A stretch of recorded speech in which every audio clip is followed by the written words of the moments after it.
What's up, beautiful people? It's your girl, it's Leanne. I'm getting blissed out with my good friend, Udo Erasmus. Welcome to the show, Udo.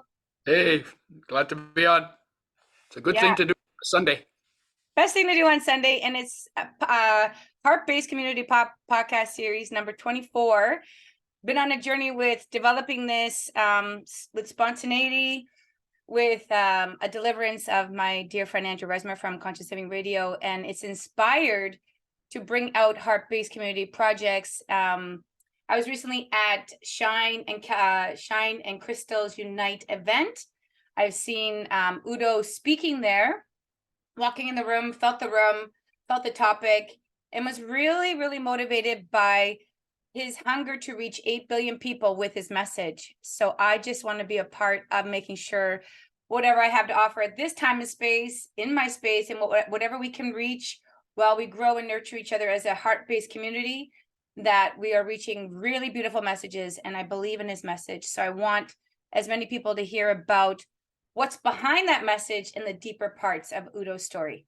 So Udo, why don't you introduce and tell us a little bit more about you and what got you to wanting to reach 8 billion people with your message?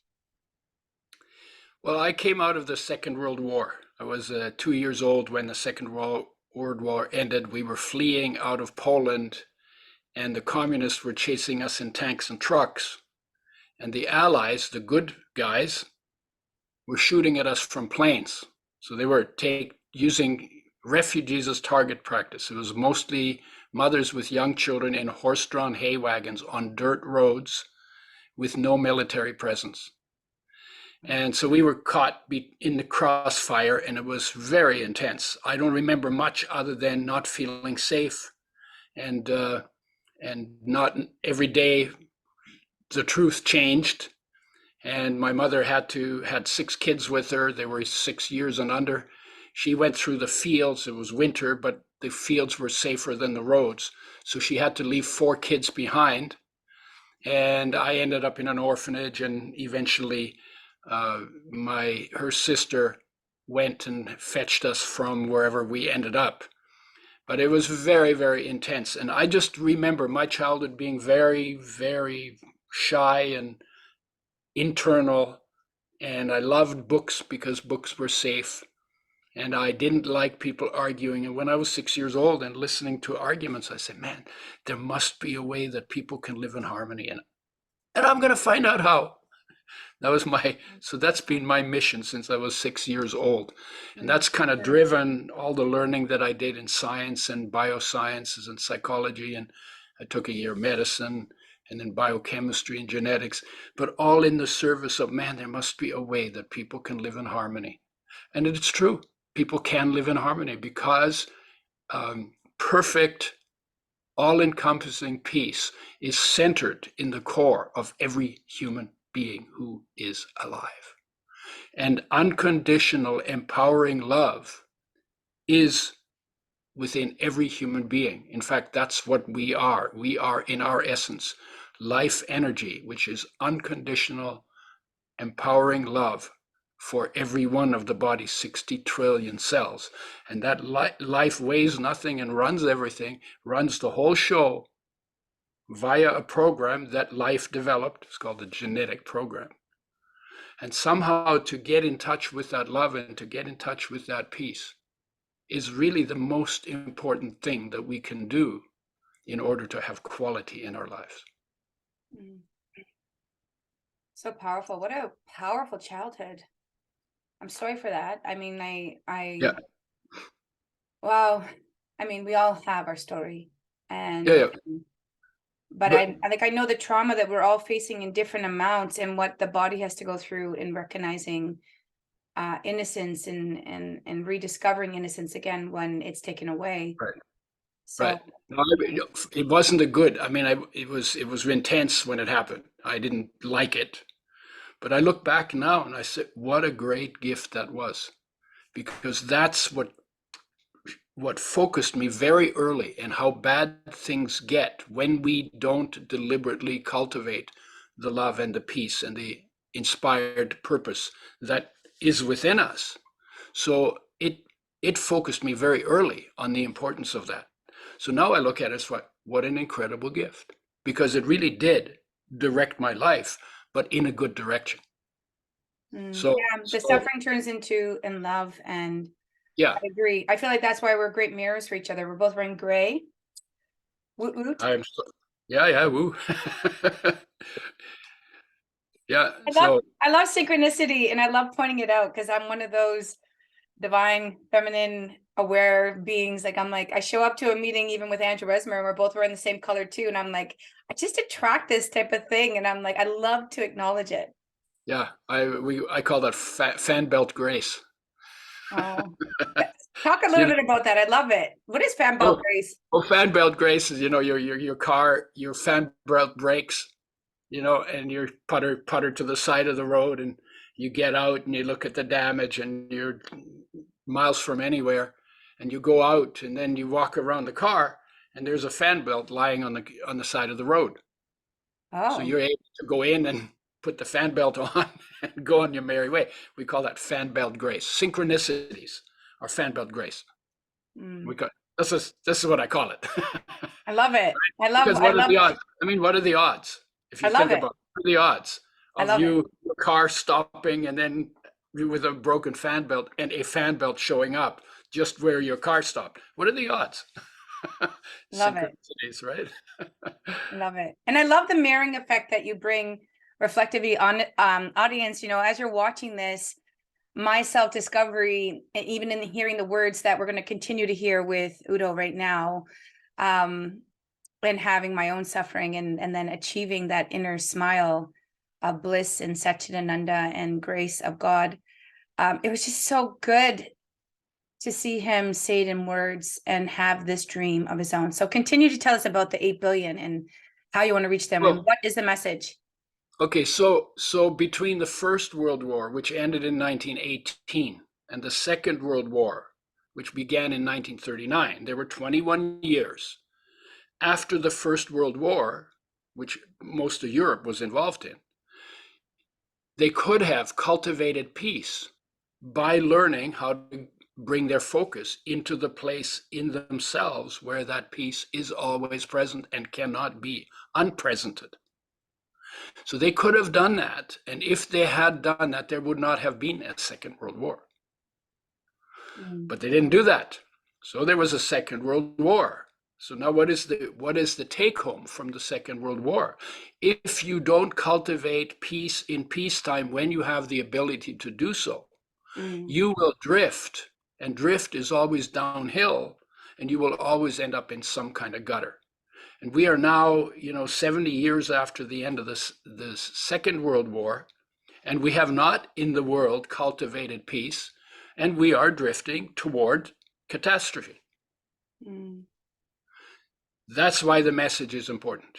I mean, the message is always important. It needs to be the foundation of our education, needs to be, because we in our mother's womb, we are in perfect peace, and there's harmony there, and everything's taken care of, and we're in love because our focus has not been able to go anywhere else, because there's nothing to do in there, there's nowhere to go, everything's taken care of, it's pretty safe. And so we're just hanging out in this beautiful meditation, if you want to call it that, or just the focus is inside in its source in life. We don't even know we got a body. We don't know who our mother is. We have no language. We have no culture. We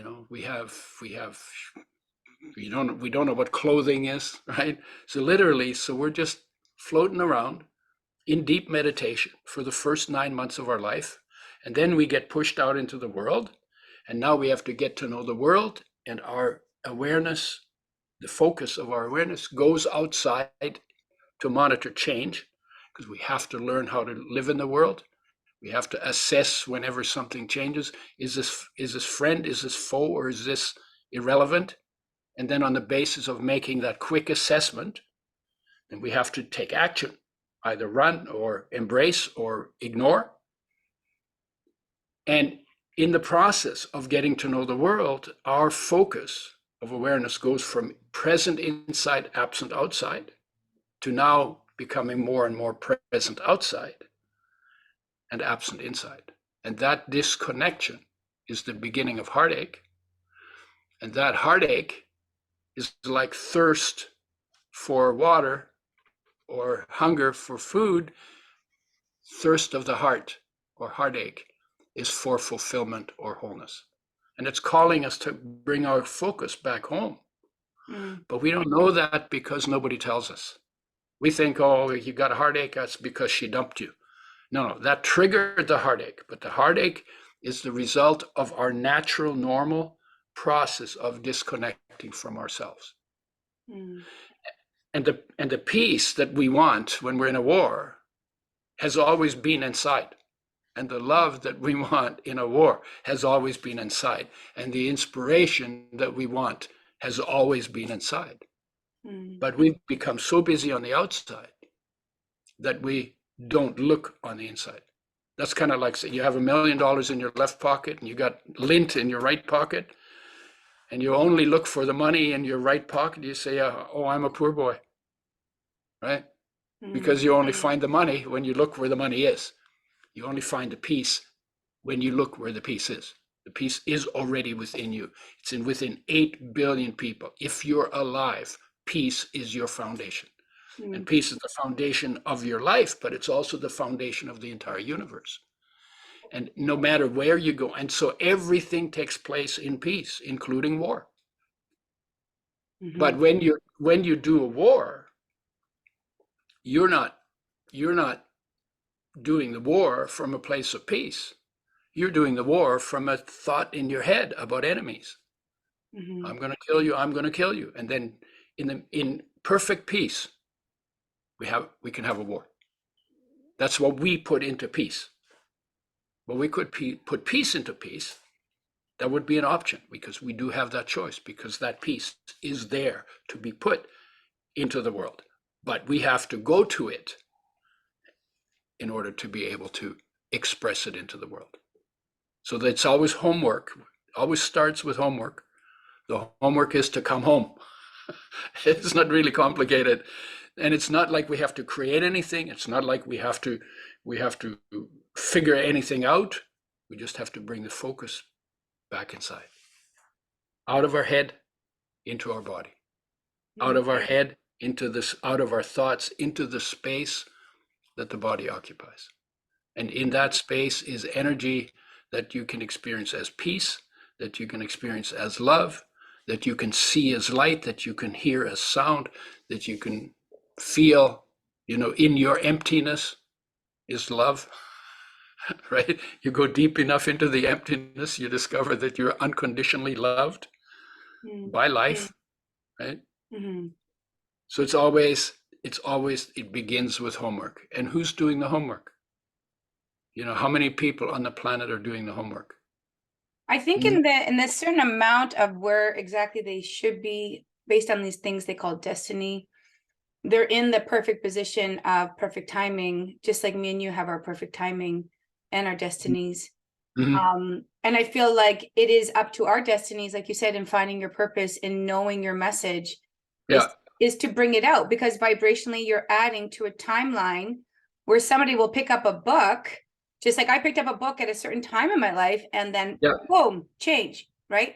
So the ability to have a gift and to bring it out into the world is the biggest reason why I entertain these topics, and why I'm a part of Conscious Living Radio and Blissed Out Network, and why I encourage Unite. Like the self-realization of reaching 8 billion people is what I see and I call rotation.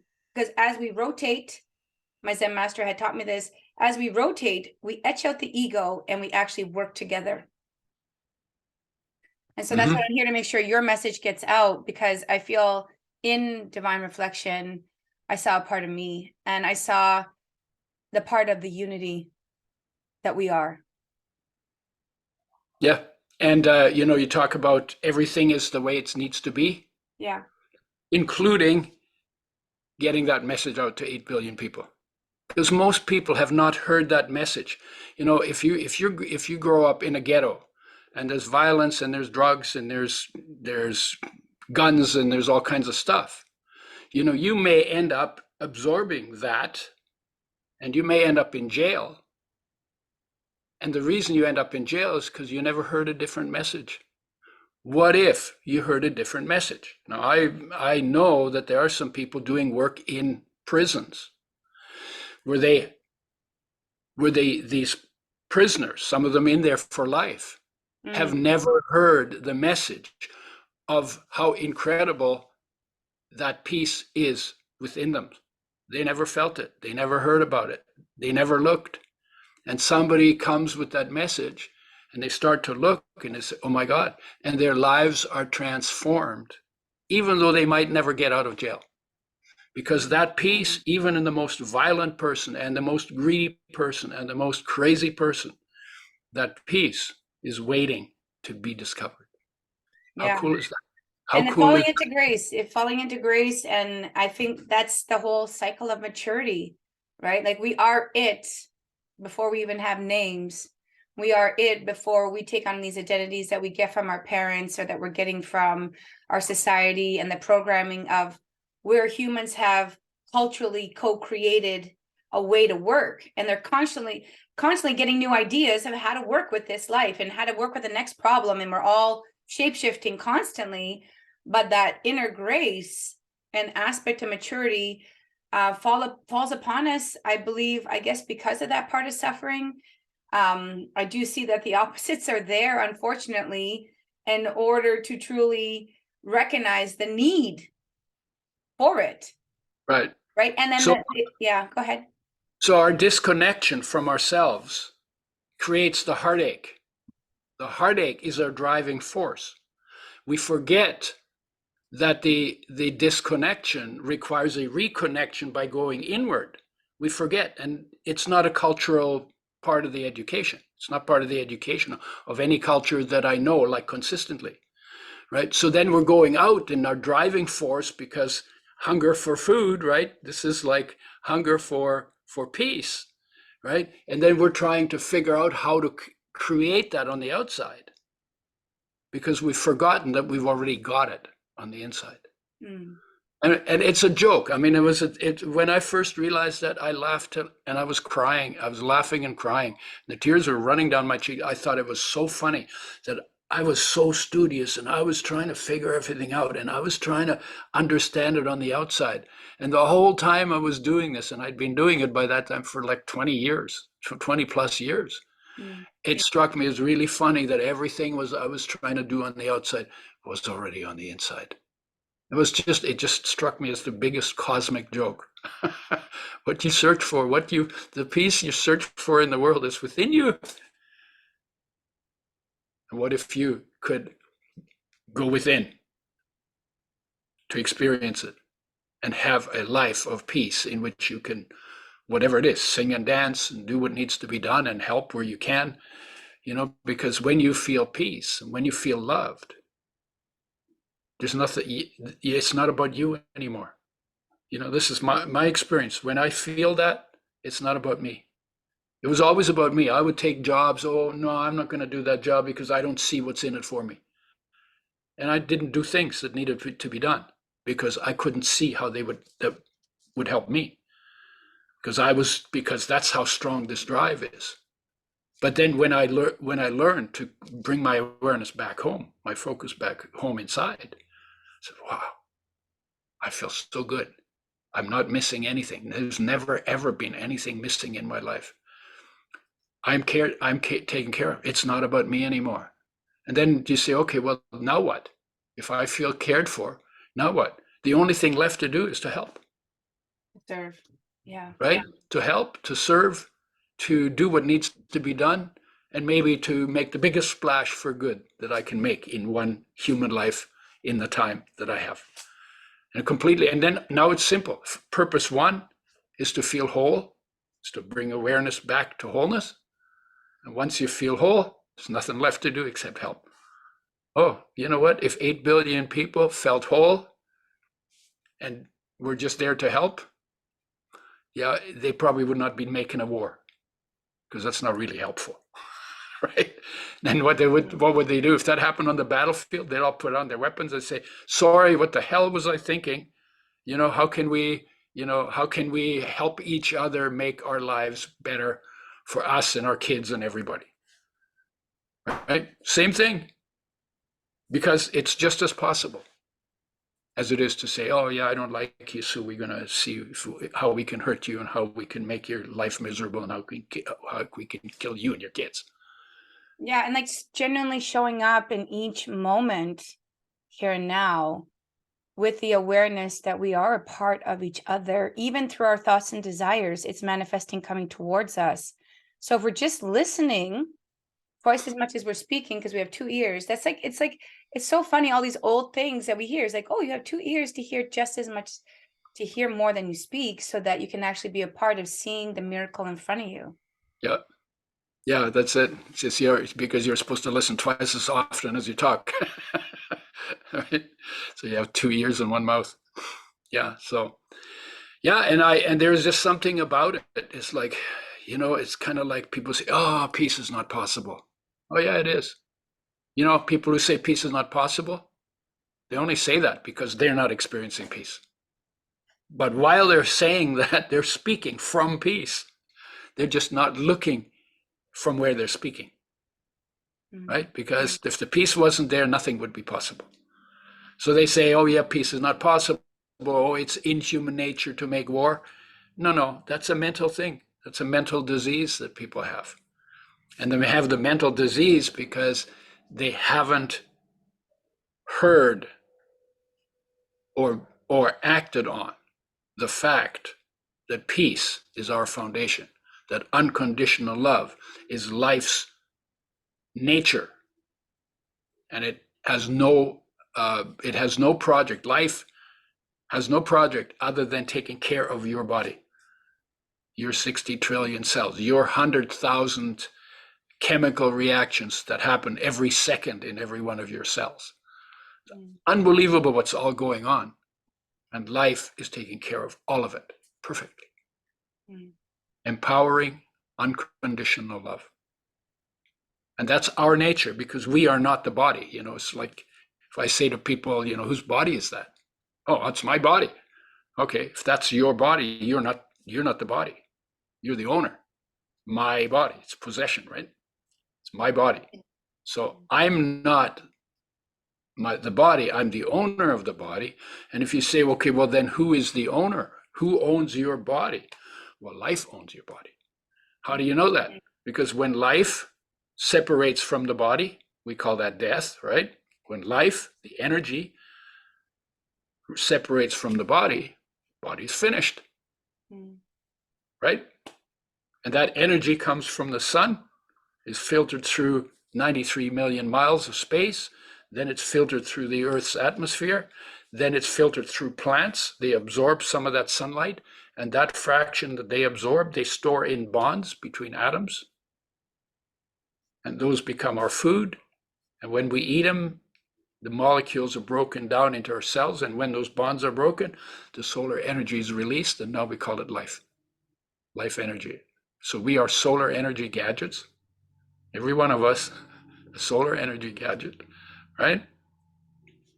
And when we do the subjective experience, because we bring our focus inside into that energy, then we discover that energy, first of all, we discover the unconditional love and the empowerment that it is, because that's all. Life is our power, right? Life is the power that runs everything, and life is our power, whether it's power to understand or power to do things or power to take a position or power to contribute something. Life is the power, right? And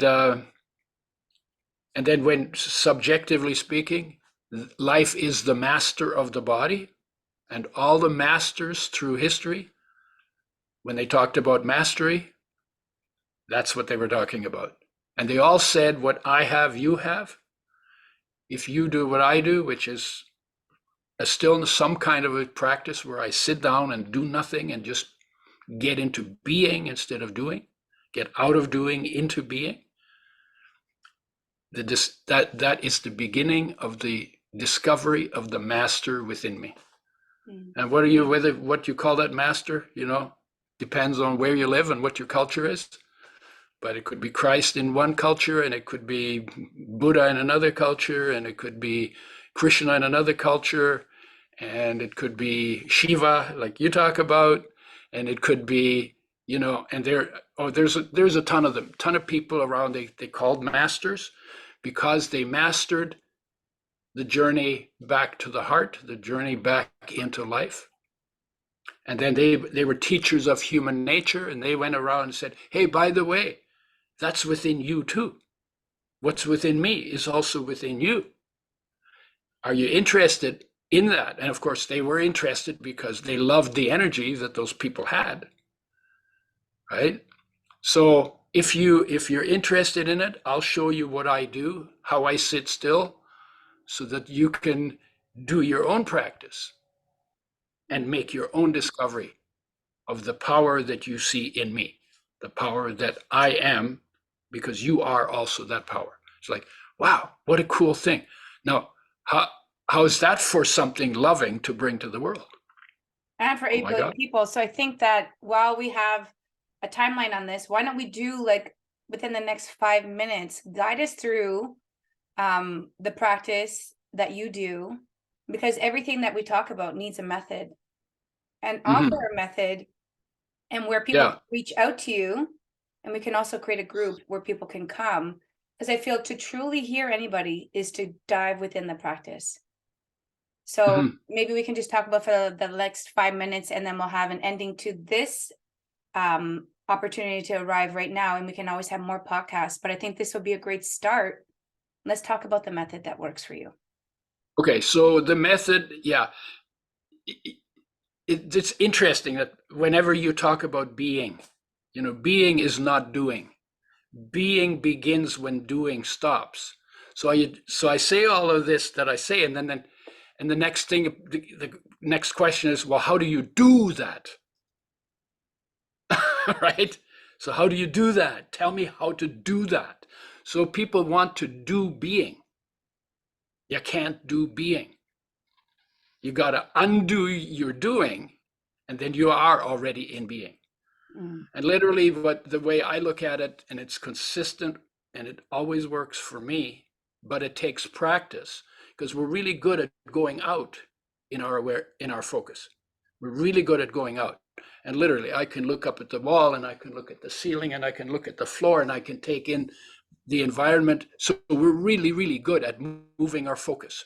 It's our greatest freedom, the ability to move our focus. But we're not very good at bringing our focus inside, simply because we hardly ever do it. And so what do you have to do? Well, number one is, like, you want to get it into a safe place where you're not going to be interrupted, and you're going to spend some time doing nothing. So, and this is how it goes for me. Okay, so you close your eyes.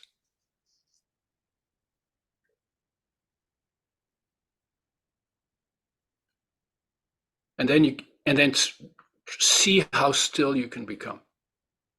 Kind of like when you played like kids, hide and seek, and then you were exposed, they could see you, but so you tried not to make any sound at all, zero sound. See how still you can become. And then see how deep you can go into that stillness, and how long you can stay there. And discover what's there.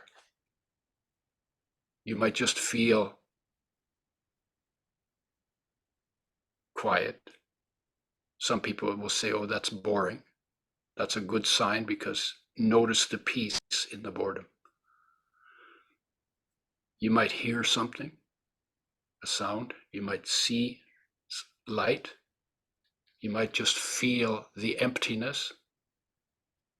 And if you go deep enough into that emptiness, you will begin to feel a wholeness and a love that is beautiful. And while you're quietly observing, you can notice you breathing slowly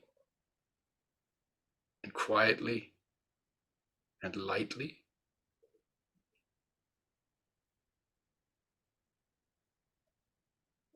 And you stay with that for whatever time you want to give it.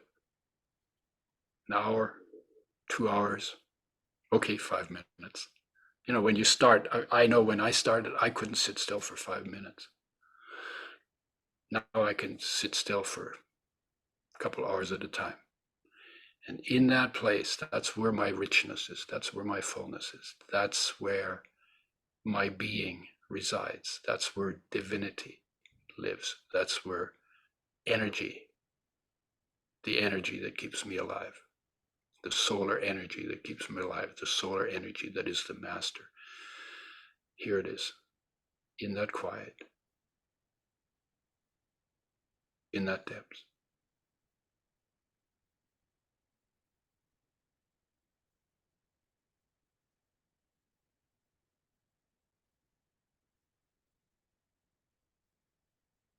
So that's basically what I do. On a daily There, basis? Is that like first thing when you wake up in the morning? I joke about it. I say to people, well, when I wake up, I want to check in to see if I'm still there, because if I'm not there anymore, there's no point in getting up. So that's my joke about it. But literally, I want to start my day in peace, in love, in feeling taken care of. I want to start my day with that. And then I want to drag that feeling into the day with me. Mm-hmm. You know, because you can go into that and then be, you know, and then you can get out and then be right back into the rat race. Well, I want to change the rat race, and the way I influence it is to stay in that feeling, recognizing I can be in that feeling and be active in the world at the same time. And again, it takes practice to get good at that. Mm. And you know, because my state of being, whatever my state of being is, Mm. will automatically come to expression in my activity in the world. So if I'm in peace, then I'll look at the world as a peaceful place, and I will express into peace, my peace into the peace.